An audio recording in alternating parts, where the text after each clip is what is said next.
Let me just start by saying welcome.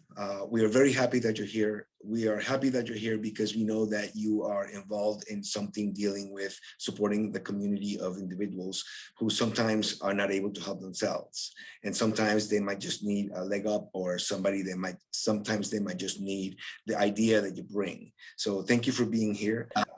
Just for background purposes, Eleazar and myself and Sam, we all work at Legal Aid of Northwest Texas, which is a nonprofit law firm which serves about 114 counties in North Texas and in West Texas.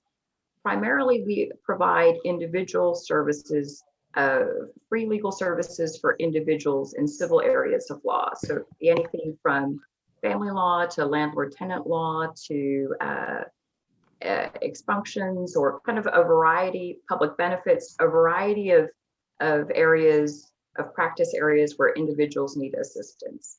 And the project that Eleazar and I work on, the Community Revitalization Project here, is focused more on working on behalf of nonprofit groups or community groups, both informal nonprofit organizations as well as formal 501c3 type organizations. And we do this through kind of group client representation, as well as through capacity building through community education workshops such as this one today, and sort of encouraging sort of self-help tools and so forth. So we have our kind of target area focus in Fort Worth, in Dallas, in Lubbock, and in Amarillo for the Community Revitalization Project. During this time, we've worked with a number of very interesting clients doing very interesting work, and hopefully we'll have a chance to give you some examples too. Today's topic is nonprofit fiscal accountability. And this is the overview of what we will be discussing. Then Sam is going to be speaking about today's goal. In everything that you do that is worth doing, you have to have a goal, and the goal looks different depending on where you want to go. Today's goal is understanding fiscal accountability. So Sam Prince is going to make that presentation. Sam Prince is the Director of Development of Legal Aid of Northwest Texas, for many, many years, a professional in the field. And we'll work on keeping things simple. So the next thing is Nancy is going to explain the elements of X. And she's going to be discussing how to make X great. And again, it's all dealing with your management of the fiscal accountability for your group. I will be speaking about quantifying X. And Sam again will just at the very end wrap up relatively quickly on the takeaways that you should have from X today. Again, fiscal accountability. And then I will finish off with some tips for X. I know that might sound a little bit odd, but if we simplify and understand that what we're looking at, there's a way to look at it so that it makes perfect sense. And once you have that understanding, then you just go through the process of working.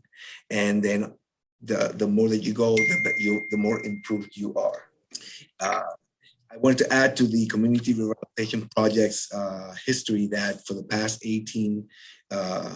2 years, we've provided community education sessions such as this one in all aspects of nonprofit. This is specifically the backbone of your nonprofit. So we've covered grant writing, nonprofit taxes, board development. So we have been able to work with you, our community, and what we've been working to do is to build capacity. And what you've allowed us to do is to witness results. There's some of you that I've actually invited in and have been trying to come in for some reason, having difficulty, but there are organizations out there that we have seen how 2 years ago, we're just beginning, not really knowing where they were going.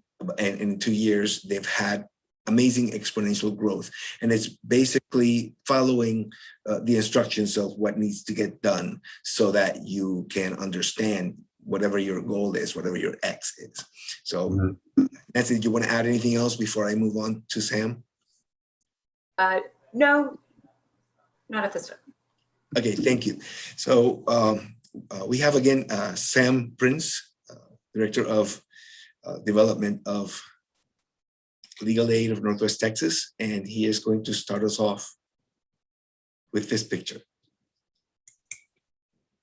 Today, we're going to discuss the financial information that you must assemble in order to properly report your financial situation. Now, when most people look at financial information, this is what they see. Total chaos. Next picture.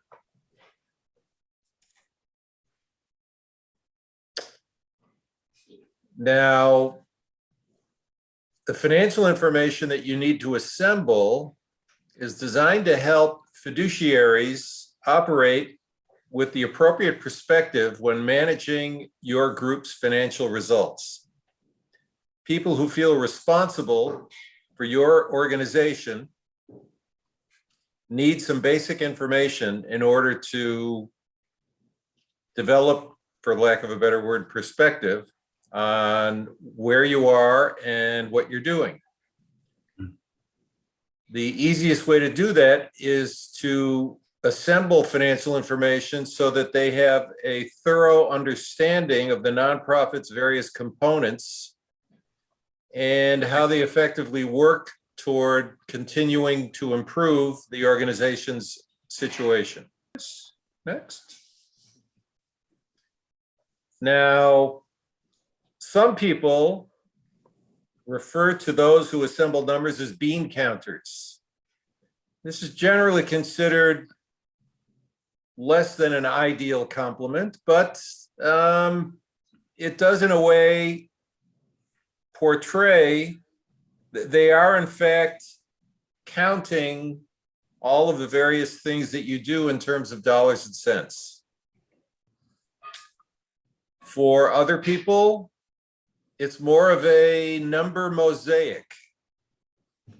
When they look at the various the information that you assemble, they begin to develop a picture of where you are and what you're doing. Next, please. At a certain point, everyone gets to this stage of the process where they're assembling all of this information and everything begins to look the same. At this point, you should generally take a short break, have a cup of tea or a cup of coffee, right, or a glass of scotch, and then come back and just begin to systematically, one step at a time, fill in the numbers until you've gotten it completed. So that in the final analysis, what you have looks a lot more like this. This would be a sample monthly budget for an organization. Simply assembling all of the various expenses according to their category: mortgage, phone, electricity, gas, salaries, office expenses, other related items. The final analysis, what you're really trying to do is put numbers in order so that they mean something. Or another way, you're attempting to tell a story of what you're doing using numbers. But I would like to ask anyone if they have any questions on the way that you should be looking at nonprofit numbers for your fiscal management. Does anybody already have any questions on what Sam has gone over? No, so far, I understand it so far.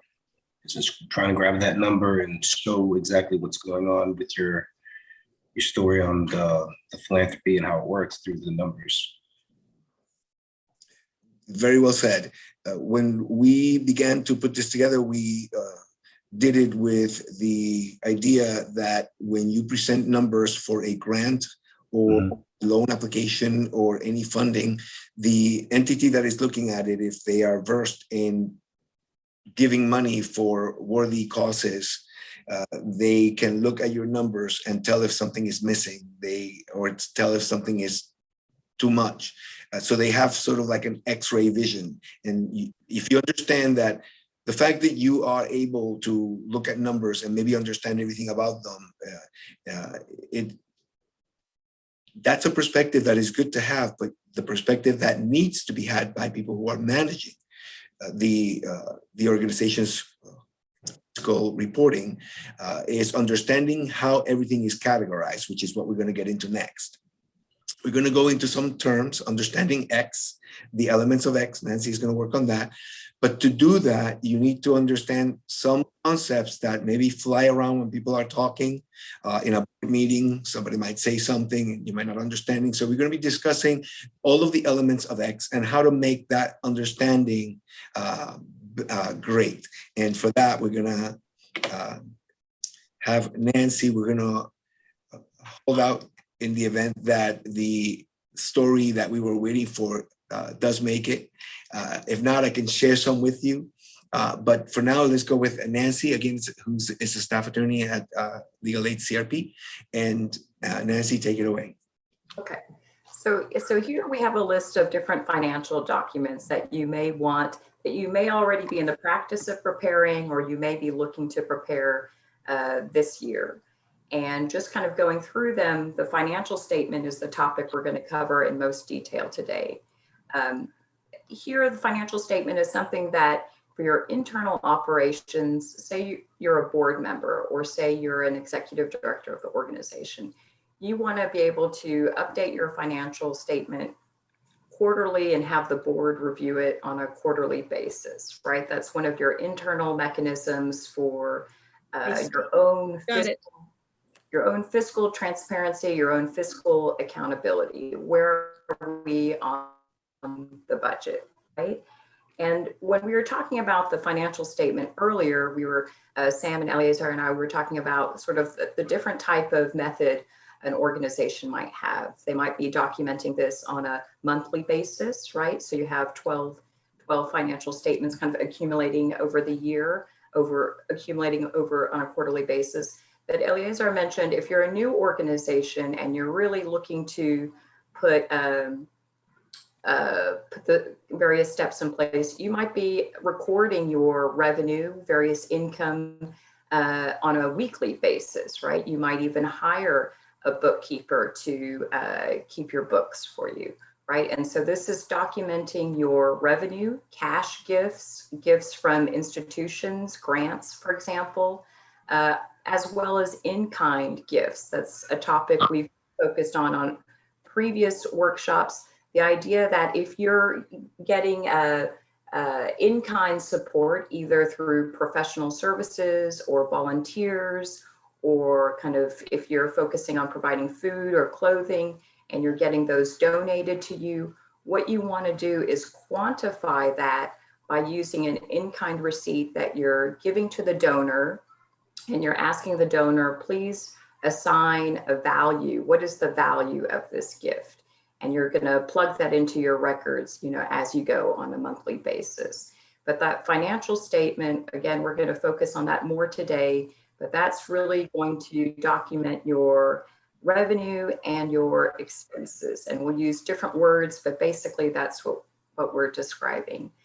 In terms of IRS 990 EZ or IRS 990, this is your annual tax filing. If you're a 501c3 nonprofit organization, you're required to file this every year.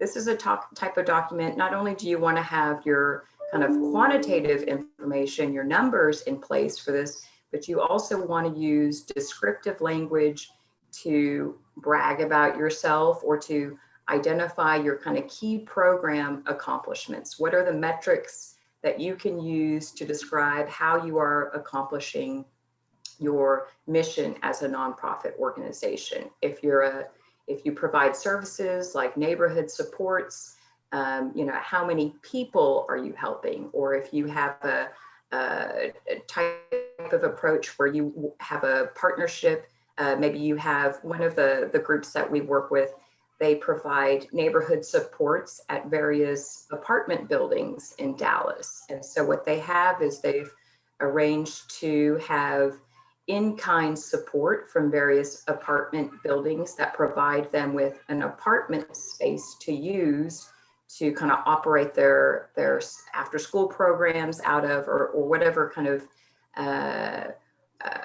services they're providing. And so maybe what they would be describing in their IRS 990 is we operate, out of 20 apartment buildings, out of 15 apartment buildings, right? So in your IRS 990, this is going to be a key document that you use not only to fulfill your fiduciary duty to, maintain your nonprofit status, but also you want to have a very sound IRS 990 document, because this is one of the key documents that potential funders are going to ask you to provide potentially, because it's a good reflection of what your activities are, what your revenue, what your in-kind sources are, how you're able to leverage resources, in-kind resources, and what you've been able to do with them, right? So you're reporting your revenue and your activities for the previous year in your IRS 990. Now, the total projected revenue, we have this listed here. We worked with an organization this year that was applying for kind of a matching grant program where if a member bank provided them with some funds, a larger entity would match those funds. But in order to qualify for this, they had to be underneath a certain threshold.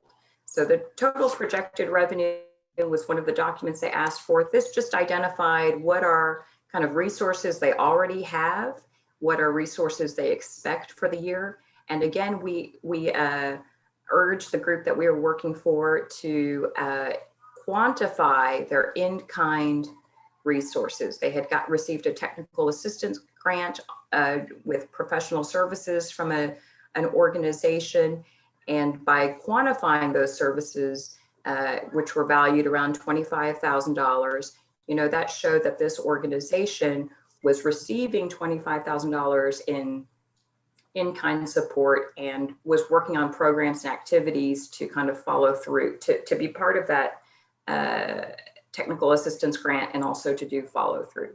So organizational budget, this is going to describe, for a year term, sort of what are your existing operating revenue, operating expenses. This is also a document that a potential funder may ask you for, right? Because it gives a sense of your fiscal accountability, but also your programs and activities, right? The numbers describe what your activities are. And for nonprofit groups, especially smaller nonprofit groups, grassroots groups, community-based groups, a lot of the revenue is going to be in-kind revenue, leveraging other resources in the community. And so again, this is a place where you can plug those numbers.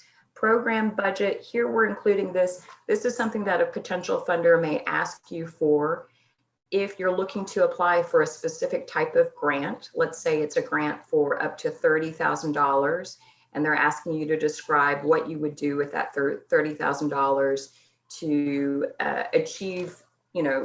achieve the type of work they're looking to fund, right? And in a way, there's a flow through these different documents. One is the IRS 990, again, it's demonstrating what you're already doing, what you've already done. There's a storytelling role in your IRS 990, because there is a section where you're going to use descriptive language to describe your, again, your key programs, how many people you served, the geographic area you focused on, the sort of demographic information, if that's important. If you're serving children, right, children or families, you're going to want to have as accurate a reflection of your work as possible in that, including leveraging resources from other sources. And that's important because down the line for a program budget for a future grant, it's very likely that a potential funder would review your IRS 990 to see what kind of track record you have for operating programs that they're looking to fund, right? And so these are related documents, that they have kind of a different focus. The one that we're going to speak to, in the past, we've spoken about the IRS 990. Today, we're going to focus more really on the financial statement, the underlying document that kind of informs these various other programs. So balance sheet, income statement, cash flow statement. These financial statements really are not solely specific to nonprofit organizations, right? These are also documents that businesses or business cooperatives or worker cooperatives would also use, right? These are kind of standard financial statements, financial documents. So financial statements are written records that convey the business activities and the financial performance of a company or nonprofit organization. The balance sheet provides an overview of assets, liabilities, and equity as a snapshot in time. The income statement primarily focuses on a company's revenue and expenses during a particular period. Once expenses are subtracted from revenue, the statement produces a company's profit figure called net income. Cash flow statement measures how well a company generates cash to pay its debt obligations, funds its operating expenses, and funds investments. So the same kind of, while this is sort of may seem like business language, what you're really looking at is you're describing your revenue and you're describing your operating expenses. And if there's any equity left over, you're describing that, right? If you're a nonprofit organization, you may have overhead, you may have office space or a lease, right? Those are some fixed costs. Salary positions, those are fixed costs, but there's also, programs that you may operate. And what you're trying to identify is, again,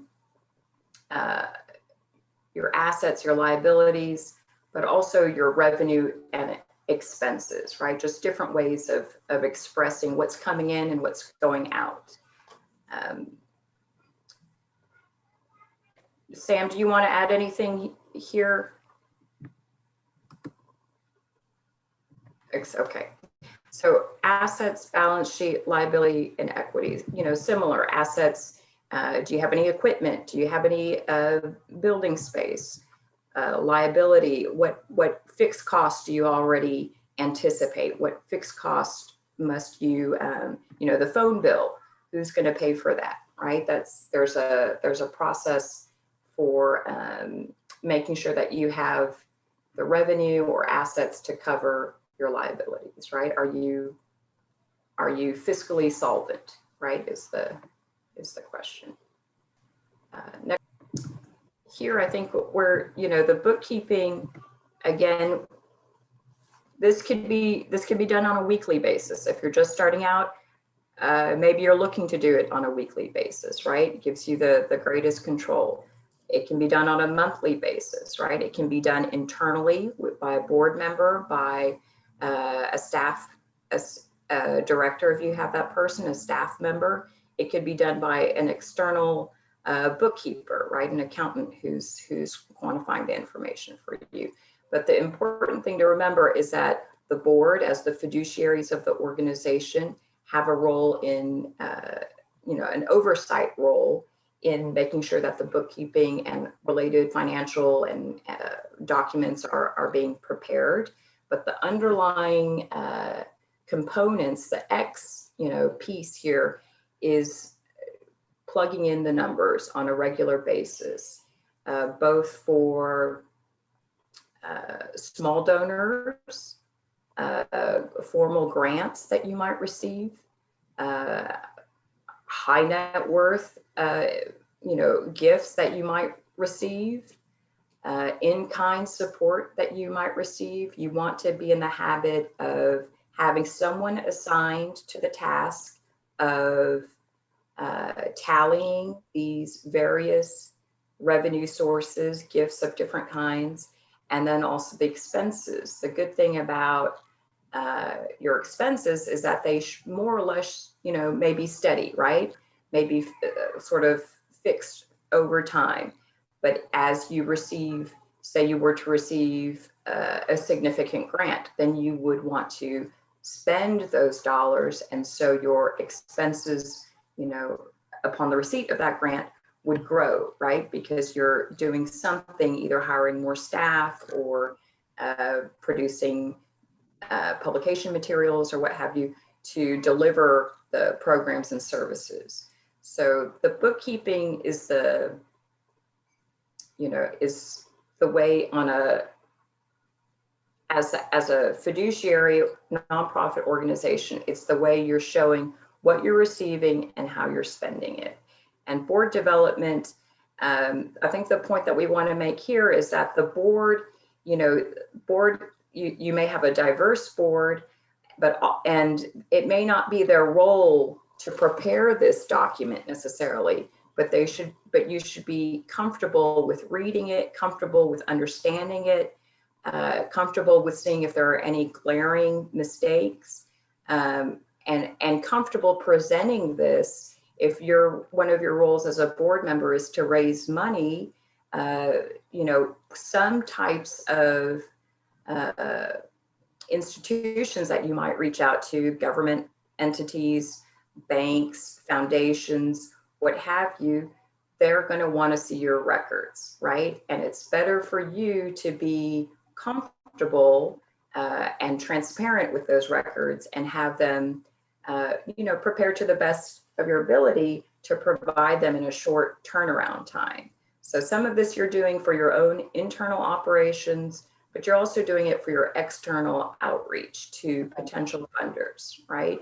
And you're wanting to disclose this in the most confident way possible. So underneath all of that is having somebody assigned, a bookkeeper, assigned to tallying it to make sure it's being done in accordance with, the board's policy. How does the board want this prepared and reviewed so that they're at a minimum reflecting on it on a quarterly basis? Next slide. This is the part where I've been trying to get Rose Brazil from Hope for Kids Foundation. She has an amazing story with regard to her bookkeeping experience, how she got to understanding that it is the backbone of her organization. And she also, she's texting me that she can't get in for some reason. She's not getting the link. Unfortunately, I cannot support her at this point. But she also has a great story on board development.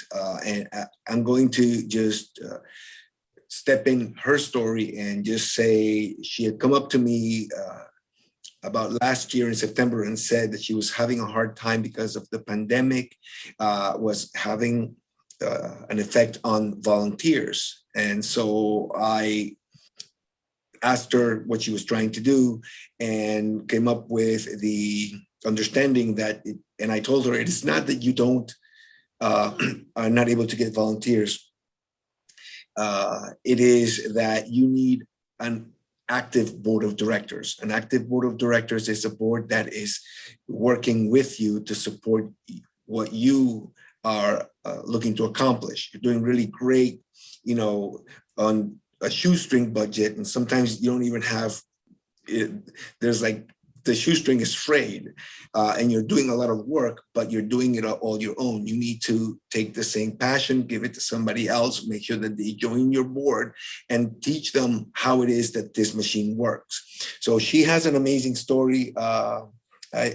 She found the link, so hopefully she'll be able to come in, and we'll get back to her because we do want to cover a couple of more items coming in and going to a question and answer session. So we will allow her to speak at the end if there's time.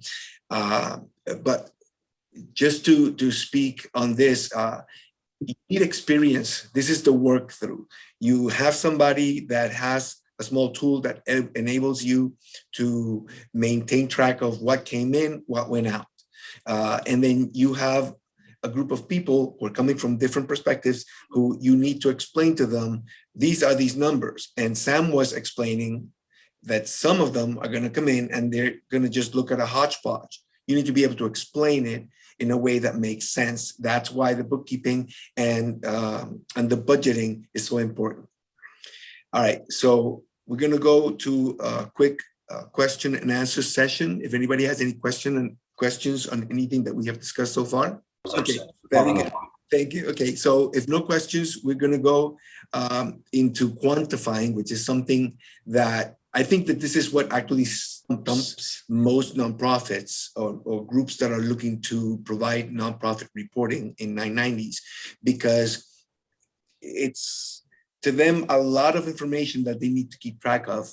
But the secret is that the category of items that they need to keep track of is very little, it's very small. We're not going to get into the categories themselves, but in general, your operating budget in a nonprofit, what was it that you spent, the total expenditures, what grants the nonprofit gave to the government or a government outside the United States? That's actually a question in the 990 that usually has an answer of 0 for our local nonprofits. The operating budget should also show if you give money to other organizations and what money or services or program expenses you spend to bring services to individuals. So you see, it's only generally on the individual's portion of our equation that we need to quantify. Benefits paid to members are members of the board of directors, which are fiduciary and generally do not get paid for the kind of work. So your operating budget is whatever it costs you to run your organization. And within that, you have administrative costs, you have employment, and then you have program or project expenses. So you quantify those, and that is what you can present as your operating budget. This might look like a crazy thing, but it's coming from the 990 EZ form from the IRS. And basically it's telling you in part 1, line 17, this is what we want to know, your total expenses, what are they? So for us, if you look at the very bottom and you understand that your expenses for operating the nonprofit is your operating budget. So your expenses and your revenue should be the same. Yeah, in nonprofit, that's the way that it works. If you concern yourself with making sure that you track down when it's a program expense or is a transportation expense or is rental or utilities, phones, things like that, if you keep track of them, then you have categorized all of the expenses that our simple grassroots 990 EZ should be reflecting. I hope that makes sense. Does anybody have any questions? Hear me? Yes, I can hear you. Okay, thank you. I know you've battled like a champ to get in here. What happened? And let me just introduce you real quick, and I'm just gonna go to a previous slide where I wanted to put you in. You've had a lot of experience in bookkeeping and quantifying the services, particularly the time that your volunteers spend or contribute.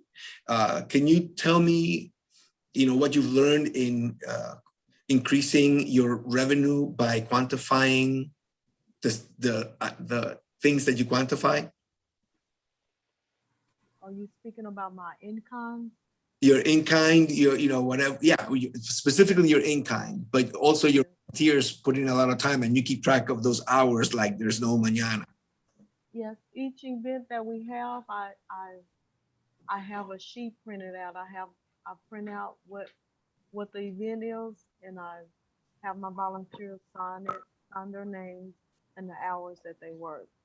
Every time we have an event, we do that. And also whenever I need services, if it's money from someone, I give them an in-kind, or it's things, I have a different in-kind I give them. So I put down in detail what that donation was.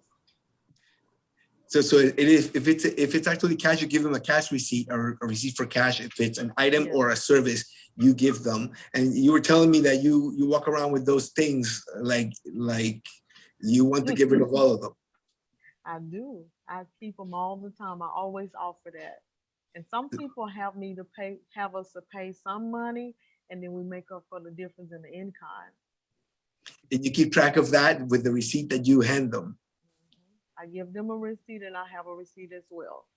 Okay, If it's things, they need to sign it. right. And they have to say what it is that they donated and what value it has. Yes. All right, so that's quantifying. So it makes you look like you are moving a lot of you're the last 990 that you did. I know that you were surprised with the timekeeping for the volunteers. It was a lot of hours, and it was A lot of hours. and a lot of money, because you quantify the hours that were donated and you have the documentation. So that's part of the nonprofit bookkeeping, and that's why I wanted your input today, because it's important that organizations that are looking to show what nonprofit work is costing, there are things that are being donated, and in nonprofit there's a way to quantify it, and it's called in-kind services and in-kind item donation. Tell me a little bit about your board development. I started to tell your story about you needed volunteers because the pandemic kind of like caused everything to go haywire. And then I recommended, no, don't focus on the volunteers, focus on developing your board. What have you learned? I've learned that if you get the right people on your board, it fills in for you not having volunteers, because they're going to be active and get the job done. So whatever I ask them to do, they always go beyond, because they're interested in what the cause is. So you started with a board that, it was your original board, and then people were just doing, whatever things they needed to do. But then you're missing volunteers, and you're still producing good work, but it's costing you a lot more. And now you have a board that supports you. When the first board I have, they were totally inactive. They just got on it just to help me out, and I didn't need that. I still had no help. I was doing everything. But the board that I have now, they're interested. They get their family members to volunteer, and we always have more than enough help. And I know you're growing in certain areas, and you caught the attention of Nike, and they're providing some benefits for the community that you're serving, 76105. Can you tell me a little bit about that? Yes. My son went into Nike's store, and he was reading a sheet where they had activities that they were doing. So he told them about us, so they wanted to partner with us. So we're going to have a event serving 1,500 people in the community. We call it a community event. We're going to have different obstacles. Nike is going to provide free shoes. We're going to have haircutting out there. Lockheed Martin, the unemployment office. I have a real estate people that are coming. The service is coming. The police is coming. The fire department. So it's going to be a huge event, September the 18th.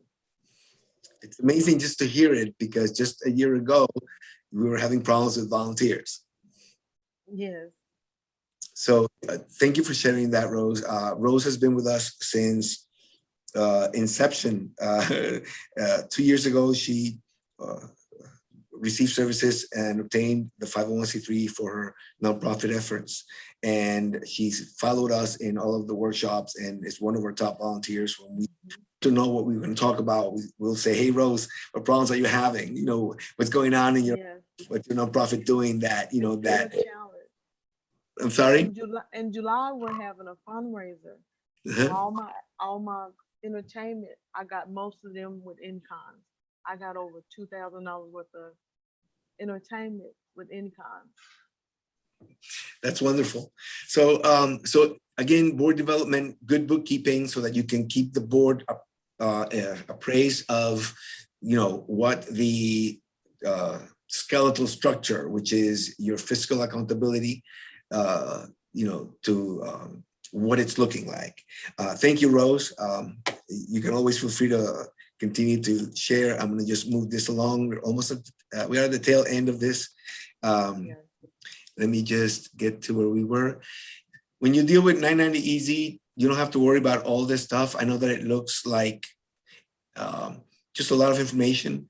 The main thing is to understand total expenses equals your operating budget in nonprofit. I'm going to give it to Sam to give us 3 takeaways. Yes, sir. Our 3 takeaways today are: number 1, you should understand what your financial position is, and that means you need to assemble the financial information in such a fashion that it makes sense to you.